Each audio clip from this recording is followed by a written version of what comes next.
Welcome to SP smart hybrid schooling system. बच्चे, आज हम लोग नीट डायरेक्ट में बायोमोलिक्यूल्स के next topic that is enzymes के क्वेश्चन डिस्कस करेंगे। तो सबसे पहले हम लोग क्वेश्चन नंबर 33 ले रहे हैं। एंजाइम्स का ही क्वेश्चन है। इस क्वेश्चन में पूछा गया है which one of the following statements is incorrect. हमें जो इनकरेक्ट है वो फाइंड आउट करना है अबाउट एंजाइम कैटालाइसिस। तो फर्स्ट है, enzymes are mostly proteinous in nature. Enzyme जो है प्रोटीन होता है जो बायोकेमिकल कैटलिस्ट की तरह वर्क करता है। ये बायोकेमिकल रिएक्शन को कैटलाइज करता है, मिलियन टाइम्स कैटलाइज कर देता है। ठीक है, तो एंजाइम्स प्रोटीन है, ये सही है, इसलिए आंसर नहीं होगा क्योंकि हमें इनकरेक्ट ढूंढना है। एंजाइम्स एक्शन इज स्पेसिफिक, ये भी सही है। जैसे कि फॉर एग्जांपल हम लोग सुक्रोज का हाइड्रोलाइसिस करते हैं तो इन्वर्टेज यूज करेंगे। माल्टोज के हाइड्रोलाइसिस के लिए हम लोग माल्टेज यूज करेंगे।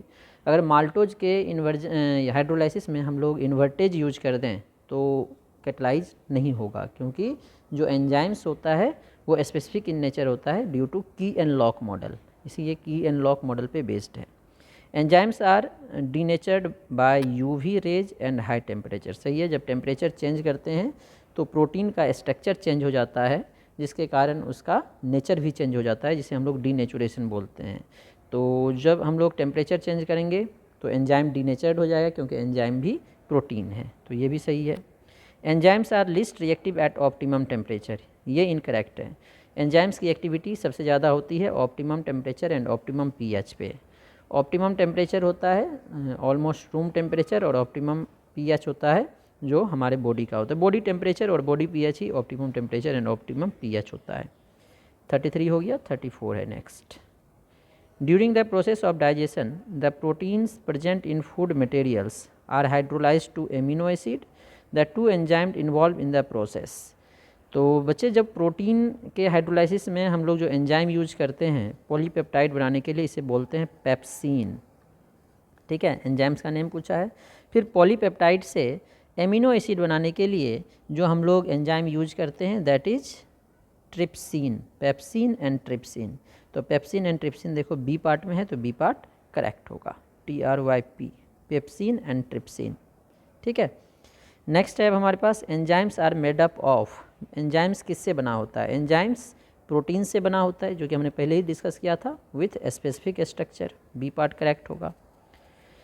विच of the following chemical units is certainly to found in the enzymes. इसमें से कौन सा यूनिट एंजाइम में प्रेजेंट होता है? तो पेप्टाइड बॉन्ड। तो देखो किसमें पेप्टाइड बॉन्ड है, ये CONH bond, this is peptide bond. क्योंकि एंजाइम्स क्या होते हैं? प्रोटीन्स होते हैं, और प्रोटीन्स क्या होता है? पॉलीपेप्टाइड। पॉलीपेप्टाइड मतलब एमिनो एसिड आपस में पेप्टाइड लिंकेज से जुड़ते हैं, CONH लिंकेज से जुड़ते हैं। तो 36 का बी पार्ट करेक्ट होगा। नेक्स्ट 37 है हमारे पास, enzymes take part in a reaction and. Enzymes जब रिएक्शन में पढ़ेगा तो क्या होगा? रेट ऑफ रिएक्शन इंक्रीज कर जाएगा। तो हमने बताया था मिलियंस टाइम्स इंक्रीज कर देता है रेट ऑफ रिएक्शन, तो बी पार्ट होगा इसका।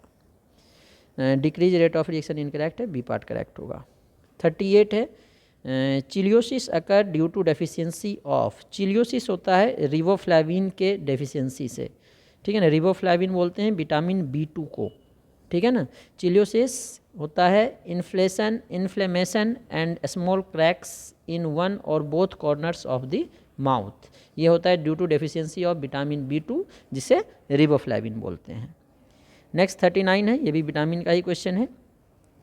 RBC deficiency is deficiency disease of. B12 का होता है RBC, जो होता है रेड ब्लड सेल में जो डेफिशिएंसी होता है B12 के कारण होता है, और B12 को हम लोग बोलते हैं साइनोकोबालामीन।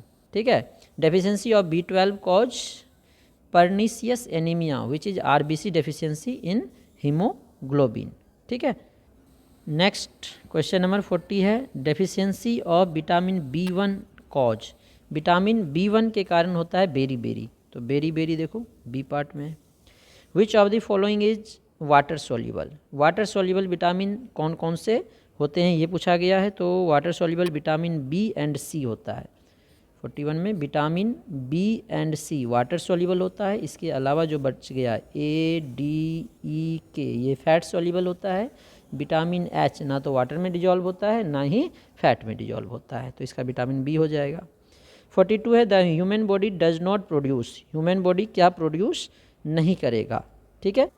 तो ह्यूमन बॉडी जो है हार्मोन्स भी प्रोड्यूस करता है, ये तो आंसर नहीं होगा, हार्मोन भी प्रोड्यूस करता है, एंजाइम भी करता है, डीएनए भी करता है, लेकिन विटामिन प्रोड्यूस नहीं करता है। इसके लिए हमें प्लांट्स पे डिपेंड होना पड़ता है, ठीक है ना। ये इसके लिए हमें प्लांट्स से मिलता है। और विटामिन्स जो है एनर्जी तो प्रोवाइड नहीं करता है, लेकिन हमारे बॉडी के healthy growth and proper functioning के लिए रिक्वायर्ड है।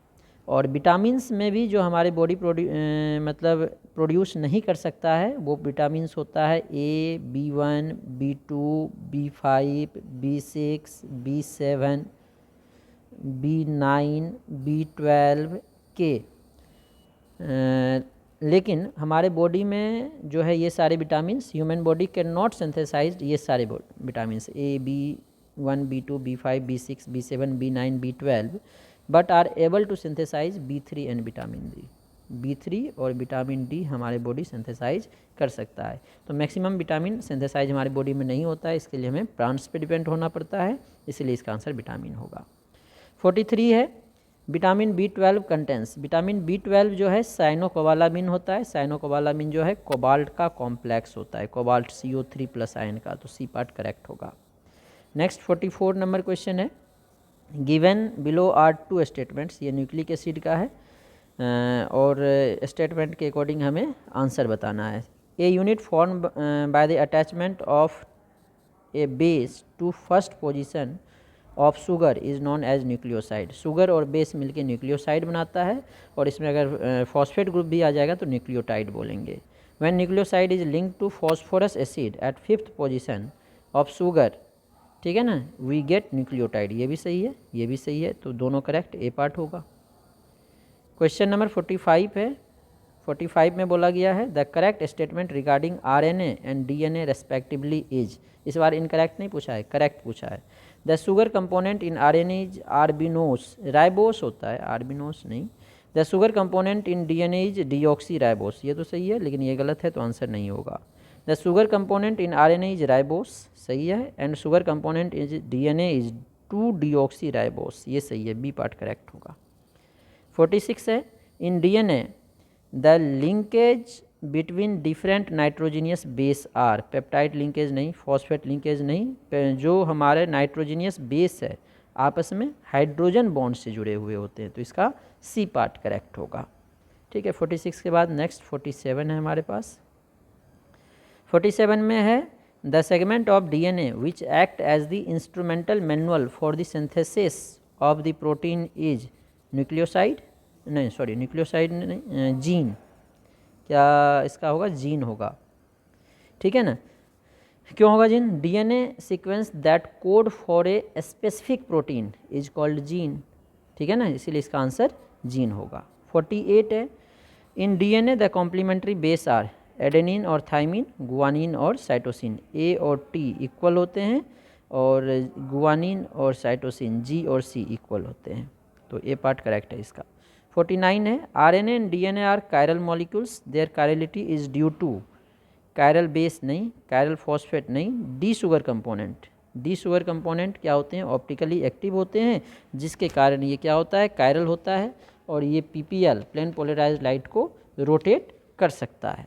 नेक्स्ट क्वेश्चन नंबर 50 है a sequence of how many nucleotides in messenger RNA makes a codon for amino acid. तो 3 सीक्वेंस होगा इसका, क्योंकि जो सीक्वेंस होता है बेस का mRNA में, वो एक serial order in a group of 3 at a time, मतलब 3 का एक साथ में ग्रुप बनता है। ईच ट्रिपलेट ऑफ न्यूक्लियोटाइड जिसका स्पेसिफिक सीक्वेंस होगा उसे हम लोग बोलते हैं कोडोन। जो ट्रिपलेट होगा न्यूक्लियोटाइड का उसे ही हम लोग बोलते हैं कोडोन, ठीक है। तो हमारे पास 4 बेस है AGCT, इसीलिए और ट्रिपलेट बनाना है तो 4 का पावर 3 मतलब 64 ट्रिपलेट्स बनेंगे या 64 कोडोन्स बनेंगे। तो कोडोन्स में कितने होते हैं हमारे पास? ये सीक्वेंस ऑफ न्यूक्लियोटाइड्स 3 न्यूक्लियोटाइड का सीक्वेंस होता है, जिसे हम लोग ट्रिपलेट बोलते हैं या कोडोन्स बोलते हैं।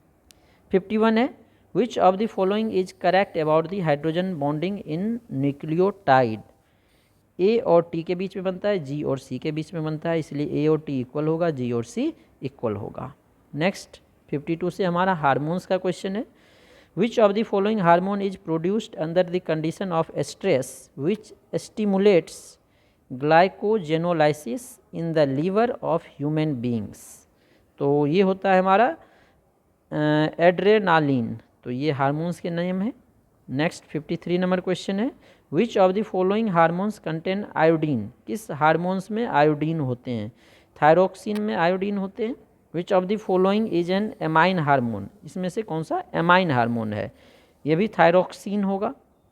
विच one of the following is a peptide hormone. Peptide hormone कौन सा होता है?